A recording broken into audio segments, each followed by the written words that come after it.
In nomine Patris et Filii et Spiritus Sancti. Amen. Magandang umaga sa ating lahat, saan man panig ng buong mundo.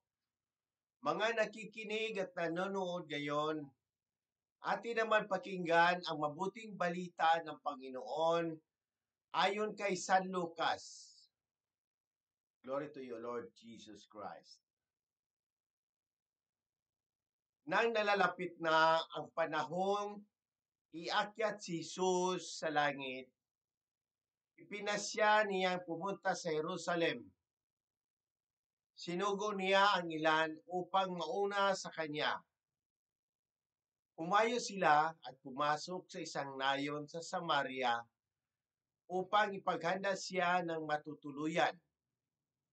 Ngunit ayaw siyang tanggapin ng mga Samaritano sapagkat siya'y patungo sa Jerusalem.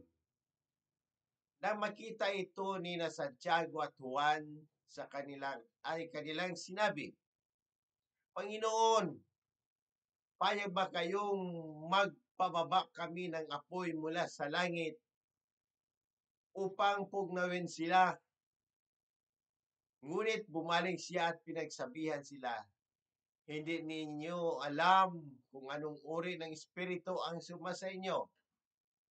Sabi niya, sapagkat naparito ang anak ng tao hindi upang ipahamak ang mga tao, kundi upang iligtas sila.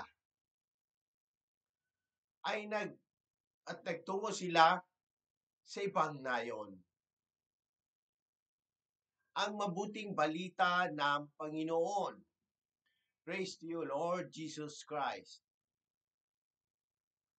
Pagnilayan natin bilang Romano Katoliko sa unang pagbasa sa Hub at sa paggunita kay Santa Teresita ng sanggol na si Jesus Dalaga.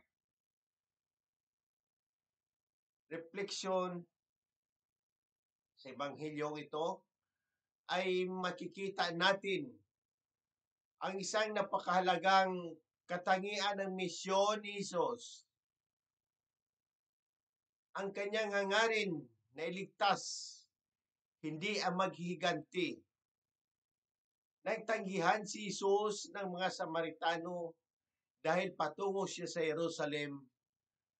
Ang tugon ng mga apostol na sina Santiago at Juan ay alok ng kaparusahan.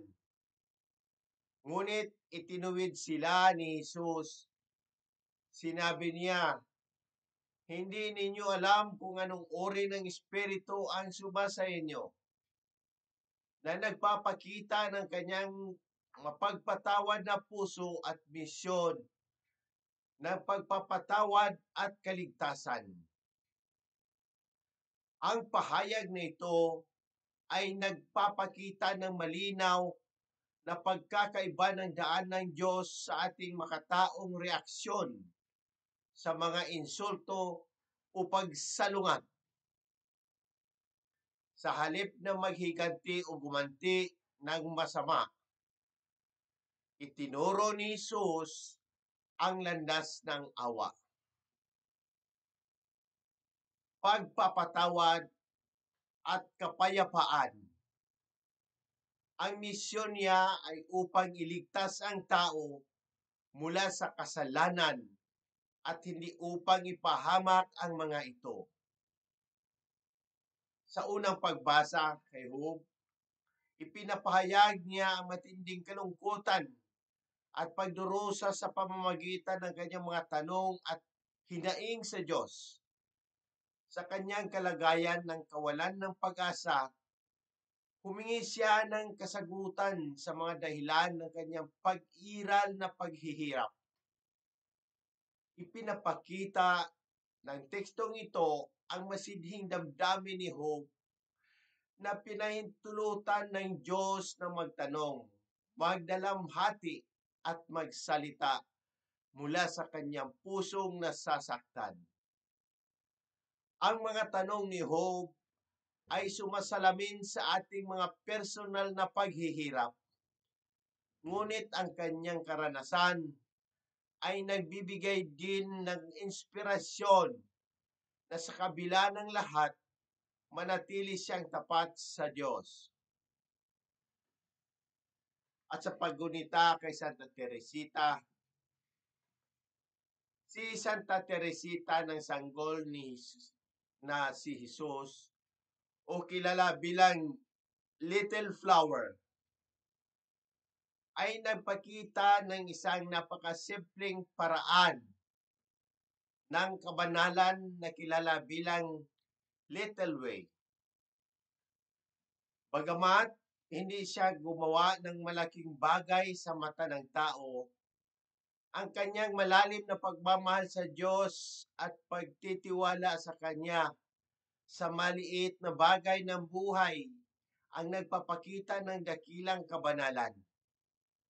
Naway sa paggunita kay Santa Teresita, maalala natin ang kahalagahan ng pagmamahal sa mga maliliit na gawa ng kabutihan at ang pag-alay ng ating pang-araw-araw na gawain sa Diyos. Bilang Romano Katoliko, hinihikayat tayo na magsalamin sa halimbawa ni Santa Teresita na kahit ang maliliit na bagay ay may kahalagahan sa mata ng Diyos kung ito ay ginagawa ng may pagmamahal. Ang pagpapatawad, pagkakaroon ng habag at pagtitiwala sa Diyos sa gitna ng mga pagsubok ay ang mga landas na magdadala sa atin sa tunay na kaligtasan. Sa muli, inahikayat ko ang lahat, Katoliko man o hindi, na magtanong at pagnilayan ang mensahe ng Ebanghelyong ito. Kung may mga katanungan kayo tungkol sa pananampalataya, ang ating simbahan o sa anumang aspeto ng ating buhay, bukas ang aking puso na sagutin ang mga ito.